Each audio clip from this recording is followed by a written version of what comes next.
여러분 안녕하십니까. 날이 바뀌었군요. 월요일 아침이 되고 있습니다. 저는 책입니다. 개인적인 말씀부터 좀 드리죠. 어제 저녁 갑자기 바빴습니다. 제가 정당을 만든다는 뉴스가 나왔더군요. 기자들이 여러 명 전화를 하고 문자를 넣고 할 때 저는 잠에 취해 있었습니다. 딱 잘라 말씀드리겠습니다. 저는 정당을 만들지 않습니다. 뉴스에 나온 한국경제당은 저를 잘 아는 몇몇 젊은 친구들이 논의 중인 정당으로 알고 있습니다. 제가 잘 알고 있는 정종섭 의원 등 몇 분이 거론되더군요. 아마 멘토로 얘기해서 자문을 구한 것 같습니다. 제게도 자문을 구한 사실은 있죠.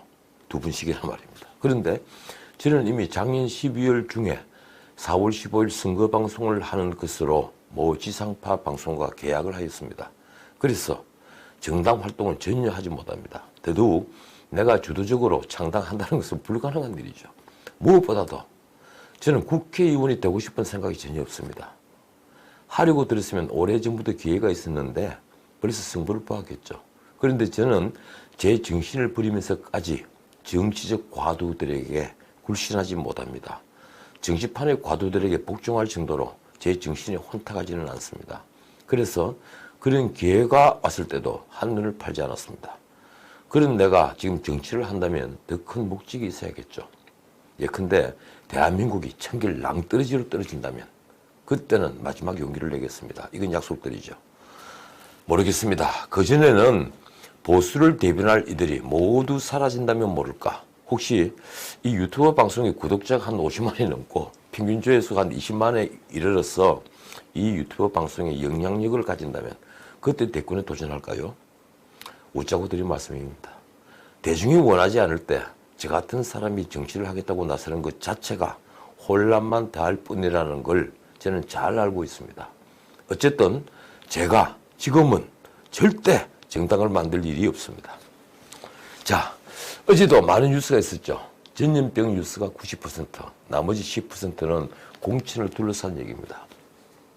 위기 경보가 심각 단계로 격상되었죠. 정말 참고 참다가 올린 것 같습니다. 이 문정부의 최대 리스크가 됐습니다. 이스라엘은 사전 경고도 없이 한국인의 입국을 금지했습니다. 미국과 싱가포르는 여행 경보를 2단계로 격상했습니다. 산업계에도 영향을 미치고 있더군요. 삼성전자 구미 사업장에서 확진자가 발생하면서 24일까지 사업장 폐쇄에 들어갔습니다. 뒤이어 현대제철 포항 공장도 일부가 전격 폐쇄되었죠. 이런 리스크 확대는 집권 여당에게 엄청난 부담으로 작용합니다. 아마도 지금쯤 고민의 사이에 있을 겁니다. 우리 역사상 이런 상태에서 선거가 치러진 적도 없죠. 그래서 지금 선거 연기의 말이 조금씩 나오고 있습니다. 어제 당장 일부 방송과 신문에서 거론되더군요. 정치권에서는 지난 2월 21일이죠.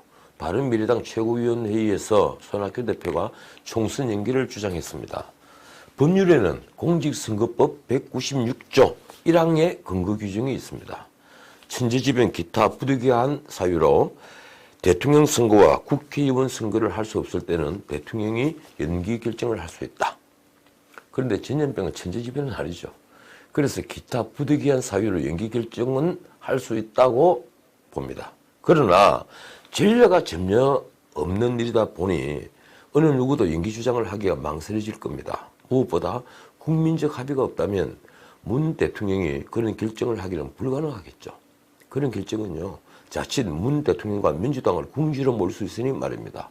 그래서인지 이인영 민주당 원내대표는 기자들의 질문에 검토하지 않았다, 이렇게 단칼에 짜놨습니다. 통합당 심재철 원내대표는 6.25 전쟁 당시에도 부산에서 대통령 선거를 치렀다며 국민적 합의가 없는 상태에서 정치권에서 총선 연기를 말할 때가 아니다, 이렇게 선을 딱 그었습니다. 어쨌든 방역에 구멍이 뚫린 것은 무너진 경제와 함께 민주당으로서는 치유가 어려운 악재가 됐습니다. 한국경제신문에 총선 50일 전 여론조사 결과가 실렸더군요. 입소스라는 여론조사 기관인데 유무선 면접 방식으로 전국 1,002명의 의견을 들었습니다. 이 조사에서 유권자 52.1%가 문재인 정부 동안 경제가 나빠졌다고 응답했습니다. 좋아졌다는 응답자는 14.4%에 불과합니다. 그리고 변화가 없다는 응답자가 32.5%였습니다. 예상대로 자영업자와 농업, 임업, 어업 종사자의 인식이 가장 나빴습니다. 자영업자는 62.9%, 그리고 농업, 임업, 어업 등 종사자는 61.3%가 나빠졌다고 했습니다.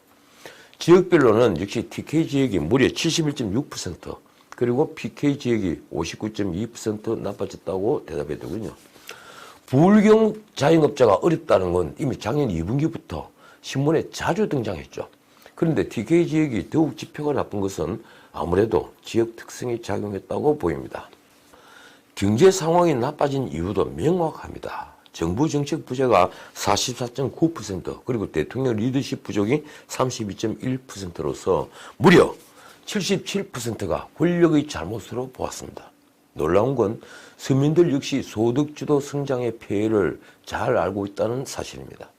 소득주도 성장 정책을 두고 잘못하고 있다는 평가는 59.6%에 달했는데, 소득 200만 원 이하 응답자가 그 평균보다 훨씬 높은 68.2%, 그리고 200만 원에서 300만 원 미만이 64.7% 등 저소득층의 비판이 압도적이었습니다. 말하자면 서민을 위한 정책이 서민을 고통에 빠뜨렸다는 것이 밝혀진 겁니다.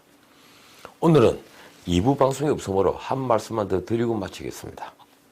미국의 젊은 역사학자죠. 티모시 스나이더는 3년 전에 폭정, 온 티라니라는 책을 썼습니다. 이 책 미국에서 베스트셀러였습니다. 그 책에 이런 말이 있습니다. 진실은 4가지 방식으로 소멸하는데 우리는 그 모두를 얼마 전에 목격했다. 그가 말한 얼마 전 사건은 지난번 미국 대선입니다. 그 4가지 방식을 살펴보죠. 첫 번째 방식은 검증 가능한 현실에 대한 공공연한 적개심입니다. 이는 날조와 거짓말을 마치 사실인 양 제시하는 형태를 띈다, 이렇게 쓰고 있습니다. 2016년 선거운동 기간 중에 트럼프가 한 발언은 그가 사실이라고 주장한 것에 78%가 거짓으로 밝혀졌다고 하는군요. 그가 한 말입니다. 이 비율은 지나치게 높아서 그나마 진실된 주장들이 의도치 않은 실수처럼 보이게 할 정도다. 그러니까 트럼프는 거짓말쟁이라는 거죠. 그리고 그 거짓말을 선거에 이용했다는 겁니다. 심지어 진실을 말한 게 실수로 보인다는 거죠. 그러고 보니 린던 존슨 대통령도 큰 거짓말을 한 사람이 큰 권력을 얻는다고 했죠. 저는 이 정부가 대기업을 적으로 돌려서 그들의 과거 잘못은 이잡듯 찾아내고 그 과정에서 대중이 적개심을 가지도록 유도한 게 아니냐는 의심을 지금도 버리지 못하고 있습니다. 노조는 최대 권력자처럼 보일 정도죠. 그 결과는 다들 아시죠. 투자 위축에 고용 감소, 수출 감소까지 이어지는 경제의 추락입니다. 스나이더가 말하는 두 번째 방식은 샤머니즘적 주문입니다. 스나이더는 파시즘이 허구를 그럴듯하게, 범죄를 바람직하게 만들기 위해 끝없는 반복에 의존한다고 썼습니다. 히틀러가 그랬다는 거죠. 근데 트럼프가 부정직한 힐러리를 반복적으로 사용한 게 그것입니다. 트럼프는 유세장에서 장벽을 건설하라, 힐러리를 감옥에 보내자, 이런 구호를 되풀이했습니다. 마침내 힐러리는 부도덕한 정치인이 되고 말았습니다. 이건 히틀러와 게벨스가 애용한 수법이죠. 큰 거짓말을 단순하게 만들어 계속 떠들어라. 사람들은 결국 믿게 될 것이다. 히틀러가 나의 투쟁, 마인 캄프라는 책에서 한 말입니다. 그러고 보니 조국 일가의 범죄가 연일 신문에 폭로될 때 문 대통령은 이를 제도의 탓으로 돌렸죠.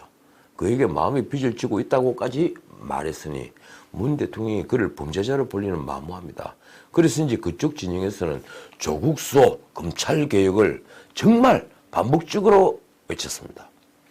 아직도 그를 검찰 개혁의 화신처럼 여기며 범죄자가 아닌 희생자라고 하는 것은 누가 누구에게 거짓말을 하고 있는 건지 정말 헷갈리게 하는 장면입니다. 스나이더가 말하는 진실을 소멸시키는 세 번째 방식은 마술적 사고입니다. 마술 말입니다.